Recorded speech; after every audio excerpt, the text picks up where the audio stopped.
Y ahora, al que era, es y ha de ser siempre nuestro Señor Jesucristo, sea toda la honra y la gloria, ahora y siempre. Amén. El texto con el cual queremos meditar hoy sigue siendo el Evangelio de día, Marcos capítulo 1, los versículos del 29 al 39. Tan pronto como salieron de la sinagoga, Jesús fue con Jacobo y Juan a la casa de Simón y Andrés. La suegra de Simón estaba en cama con fiebre, y enseguida se lo dieron a Jesús. Él se la acercó, la tomó de la mano y la ayudó a levantarse. Entonces se le quitó la fiebre y se puso a servirles. Al atardecer, cuando ya se ponía el sol, la gente los llevó a Jesús, todos los enfermos y los endemoniados, de manera que la población entera se estaba congregando a la puerta. Jesús sanó a muchos que padecían de diversas enfermedades. También expulsó a muchos demonios, pero no los dejaba hablar porque sabían quién era Él. Muy de madrugada, cuando todavía estaba oscuro, Jesús se levantó, salió de la casa y se fue a un lugar solitario donde se puso a orar. Simón y sus compañeros salieron a buscarlo. Por fin lo encontraron y le dijeron: «Todo el mundo te busca». Jesús respondió: «Vamos de aquí a otras aldeas cercanas donde también puedo predicar. Para esto he venido». Hermanos y hermanas, eso es el Evangelio de nuestro Señor. En el nombre de nuestro Rey de Epifanía, mis queridos amigos y amigas en la fe. Durante esta época de Epifanía, hemos visto cómo la revelación de Jesús demuestra que de verdad es el Hijo del Hombre. Él ha hecho cosas que tú y yo ni podemos pensar en hacer, y aún soñando nunca podríamos lograr. Hemos visto como el domingo pasado, cuando Jesús echó fuera a un demonio y lo hizo con autoridad. En el texto de hoy, donde vemos la oportunidad de una vista global de la vida de Jesús, seguimos viendo que Jesús realmente no solamente es el Hijo de Dios, porque Él hace cosas que tú y yo no podemos hacer, pero sino que también Él nos demuestra cómo podemos tú y yo vivir nuestras vidas. Él es nuestro ejemplo. Él vivió perfectamente para nosotros, y a base de su ejemplo, tú y yo también podemos vivir con Él. Lo que hacemos en nuestra vida no nos va a salvar, ni tampoco queremos ver a toda la vida de Jesús como un ejemplo. Es decir, tenemos que hacer todo lo que hizo Él en la misma manera, y sin eso no podríamos salvarnos, porque realmente no estamos hablando de salvación. Estamos hablando de gracias. Es decir, en nuestras vidas, ¿cómo es que tú y yo damos gracias a nuestro Señor por todo lo que hizo? Ahora, en el texto de hoy, vemos que Jesús sigue sanando a personas. Vemos que Jesús sigue echando fuera a los demonios que endemoniaban a personas. Y realmente eso es algo que tú y yo batallamos para hacer. Quizás lo soñamos, o quizás leemos de vez en cuando de unos pastores de otras iglesias cristianas que dicen que su ministerio realmente es un ministerio de echar fuera demonios, de sanar aquí en la tierra.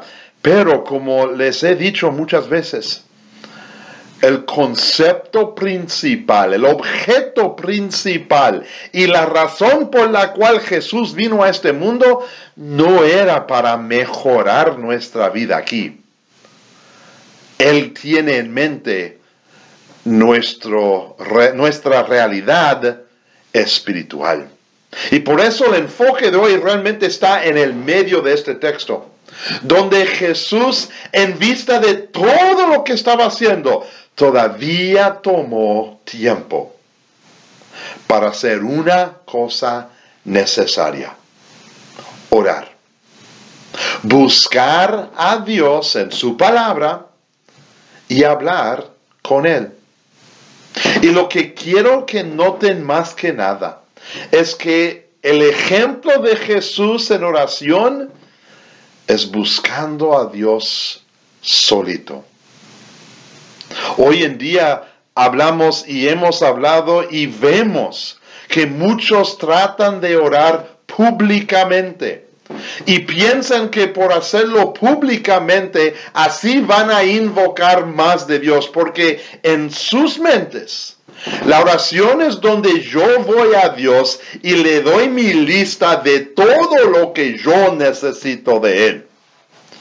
Y viene siendo como la lista de Navidad.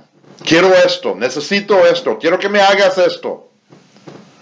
Pero Jesús, aunque tenemos ocasiones en el Nuevo Testamento donde Él sí pidió de Dios, y estoy pensando especialmente en la época eclesiástica que viene, en la Cuaresma, donde durante la Semana Santa Jesús en el huerto de Getsemaní dice: Dios Padre, realmente no quiero morir en la cruz, pero no es mi voluntad, es tu voluntad.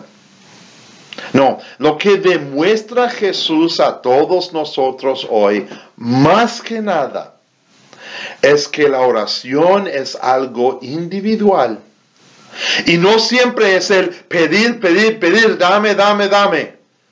Pero también es el reflejo: mira Dios, así estoy.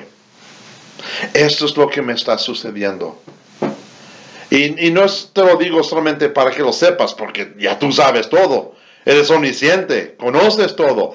Pero esto es el vehículo que tú me has dado para que yo pueda reflejar, desahogarme a ti en oración, en el simple hablar contigo. Jesús necesitaba quizás un poquito de desahogo. En el primer párrafo vemos que muchos venían a Jesús, le robaban de su tiempo, por decir. Tomaban mucho de su tiempo, siempre venían pidiendo algo y casi siempre era algo terrenal. Estoy enfermo, cúrame. Estoy endemoniado, quítame el demonio. Tengo esto malo, necesito esto. Y Jesús los complació. Tuvo compasión de ellos y demostró su poder divino haciendo lo que Él podía en el tiempo determinado para darles la ayuda que ellos estaban buscando. Pero para recargar sus baterías, Jesús se fue solo, se fue aparte, para que Él pudiera sentarse, quizás arrodillarse, y simplemente comunicar con su Padre.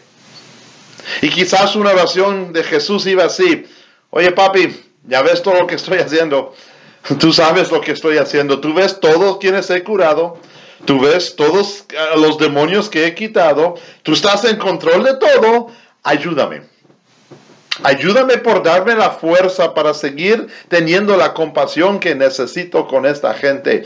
Pero ayúdame también en nunca perder la vista. Porque estoy aquí. Estoy aquí no primordialmente para ayudarles terrenalmente. Mejorar su vida. Aunque muchos lo quieren y piensan que lo necesitan.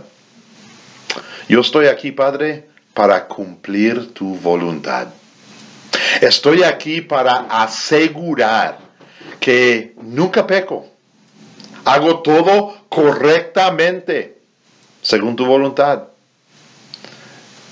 Y me dirijan a la cruz.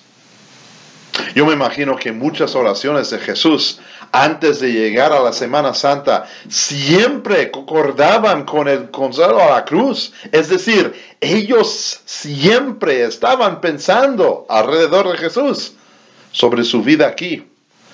Pero Jesús estaba enfocado en su sacrificio, en su muerte en la cruz, en la realidad de que Él vino para morir y ser resucitado, para que el mundo tuviera el perdón de los pecados. Jesús nunca perdió ese enfoque. Y aunque tomó tiempo para sanar, curar, echar fuera demonios, también encontró tiempo para asegurar que la voluntad del Padre fue cumplida en su vida y que Él nunca perdiera la vista de la cruz. Y por eso, cuando por fin los discípulos lo encontraron, ¿cuál fue el concepto de Jesús? Vámonos de aquí, porque he venido a predicar. Sí, yo puedo curar, dice Jesús, si es la voluntad del Padre. Sí, yo puedo sanar, yo puedo echar fuera demonios, si es la voluntad del Padre. Pero ¿cuál es mi objeto primordial? Es la cruz, es el sacrificio. Son esos 3 días de Viernes Santo, Sábado de Gloria y el Domingo de la Resurrección. Esos son los días de mi enfoque. Dios Padre, ayúdame a mantener ese enfoque. Yo pienso que Jesús oró, habló eso a su Padre cada vez que pudo. Y ahí tenemos el ejemplo para nosotros. Porque la realidad es que en nuestras vidas muchas veces tratamos de enfocar necesariamente en lo terrenal. Nuestras oraciones consisten de: Dios, me duele esto, Señor, me falla esto, Padre, necesito esto. Y todas las respuestas que buscamos son respuestas terrenales. El ejemplo de Jesús es buen ejemplo para nosotros, porque Jesús se enfocó en la vida espiritual.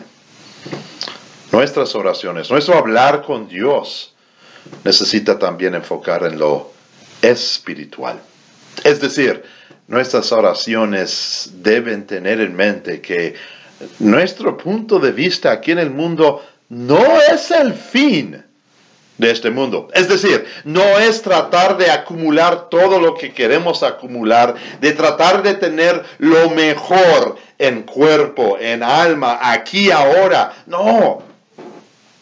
El fin, por decir, son los cielos. Nuestra vista debe estar pegada en los cielos. El ejemplo que nos da Jesús es un ejemplo que podemos seguir todos los días de nuestra vida. Sí, vamos a pedir y estamos pidiendo que si es la voluntad de Jesús, que nos dé un cuerpo sano, que nos dé la habilidad de trabajar. Pero eso es secundario. Nuestra oración, nuestro hablar con Dios es: Dios, manténme fiel a tu palabra. Padre, asegúrame que estoy caminando en tu voluntad. Dios, demuéstrame tu Espíritu Santo. No para poder sanarme de algo físicamente, sino para tener el fortalecimiento de mi fe. Y para que yo como Jesús puedo tener la cruz enfocada. Pero no es una cruz que yo necesito cargar y morir, sino es la cruz que Jesús cargó y en la cual Él murió por mí.